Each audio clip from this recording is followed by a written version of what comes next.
हरे कृष्णा। राधे राधे सभी को। आपने कभी सोचा है कि जब हम वृंदावन, बरसाना, गोकुल, नंदगांव जाते हैं तो वहाँ राधे राधे ही क्यों बोलते हैं? चाहे वो कृष्ण का भक्त हो चाहे राधे का, बस हमें तो धुन सिर्फ राधे राधे की मिलती है। आपने कभी ये जानने की कोशिश की है कि क्यों कहते हैं राधे राधे? तो चलिए ये प्रसंग सुनते हैं और जानते हैं कि क्यों कहते हैं राधे राधे। एक बार 3 साधु थे, 2 जवान थे, एक वृद्ध हो गए। जमुना किनारे बैठे थे। तीनों ठाकुर जी के अनन्य भक्त थे। पूरी जिंदगी बस कृष्ण कृष्ण कृष्ण कहते हुए निकल गई थी। उन तीनों साधु में 2 जवान और एक साधु वृद्ध थे। वह 2 जवान साधु वृद्ध साधु के शिष्य थे, लेकिन वो तीनों ही ठाकुर जी के अनन्य भक्त थे। एक दिन उन तीनों साधु के मन में विचार आया कि सब राधे राधे कहते हैं, हम कभी राधा रानी के महल नहीं गए, बरसाना नहीं गए, बरसाना चलते हैं। जो भिक्षा में मिल जाता था उसी में अपना जीवन यापन करते थे। सच्चे भक्त थे। किसी ने दे दिया तो खा लिया, किसी ने नहीं दिया तो कोई बात नहीं। अब बरसाना जाने की बात थी तो वह वृद्ध साधु ने कहा कि हमने सुना है कि वहाँ राधा रानी का महल है और बहुत ऊंचाई पर है, बहुत सीढ़ियाँ चढ़नी पड़ती है और मेरे अंदर इतनी हिम्मत नहीं कि मैं इतनी सीढ़ियाँ चढ़कर ऊपर जाऊँ। मैं तो यहीं से राधा रानी की मानसिक पूजा कर लूँगा, लेकिन तुम लोग जाकर ज़रूर आओ, तुम राधा रानी से मिलकर आओ। तो दोनों ने निर्णय लिया कि बरसाना जा रहे हैं, भिक्षा नहीं मांगेंगे। क्योंकि भिक्षा इसलिए नहीं मांगेंगे क्योंकि वो तो राधा रानी का घर है, वहाँ तो राधा रानी का महल है और हम तो ठाकुर जी के भक्त हैं। तो दोनों साधु बरसाना की तरफ चल पड़े। चलते चलते बहुत देर हो गई थी और उन्हें भूख भी लगी थी। अब कोई देता था तो कुछ खा लेते थे, नहीं तो नहीं खाते थे। तो पहले साधु ने दूसरे से कहा कि भूख लगी है, क्या करें, किसी से मांगे? तो दूसरे ने कहा कि नहीं, अरे हम ठाकुर जी के यहाँ से आए हैं, राधा रानी के मेहमान हैं, राधा रानी खुद इंतज़ाम करेंगी, हम क्यों किसी से मांगे, हम तो मेहमान हैं ना। तो चलो राधा रानी से मिलते हैं और देखते हैं कि क्या होता है। तो राधा रानी के महल के पास पहुँचे, सीढ़ियाँ चढ़ी, बहुत थक चुके थे, ऊपर पहुँचे। ऊपर पहुँचकर श्री राधा रानी के दर्शन करे। भूख भी जोरों की लगी थी, लेकिन कहीं कुछ नहीं मिला और ना ही किसने कुछ दिया। वह राधा रानी के दर्शनों से तृप्त हो गए, मन प्रसन्न हो गया, आनंद आ गया।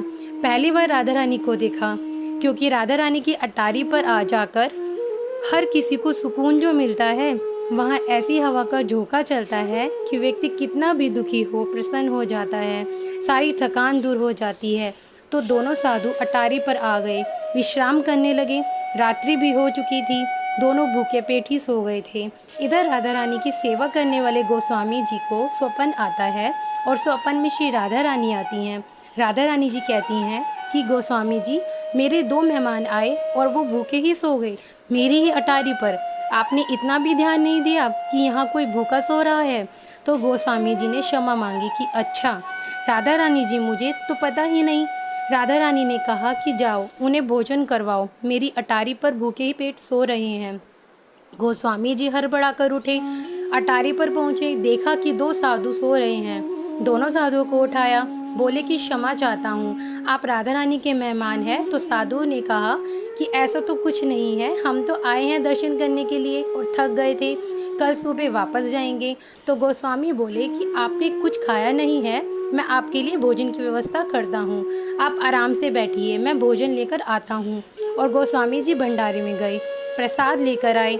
जो भोग का प्रसाद लेकर आए, लाकर दोनों साधुओं को दिया। साधुओं ने भोजन किया, आत्मा तृप्त हो गई, मन प्रसन्न हो गया, राधे राधे बोलने लगे।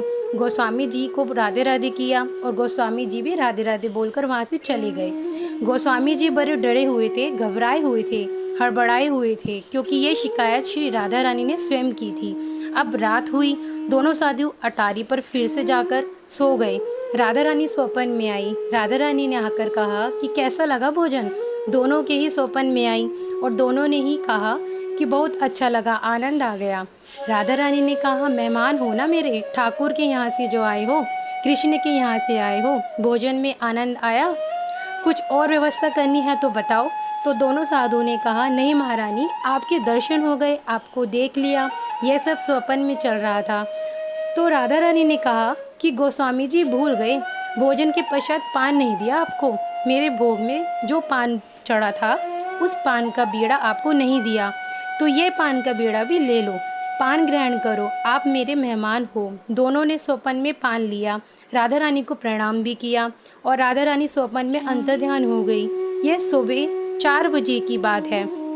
दोनों की एक साथ निद्रा खुली। दोनों ने एक दूसरे की तरफ देखा। दोनों के मुख से निकला, राधा रानी आई थी, स्वपन में पान दिया और दोनों ने देखा कि जहाँ वो सो रहे थे वहीं पर पान रखे हुए थे।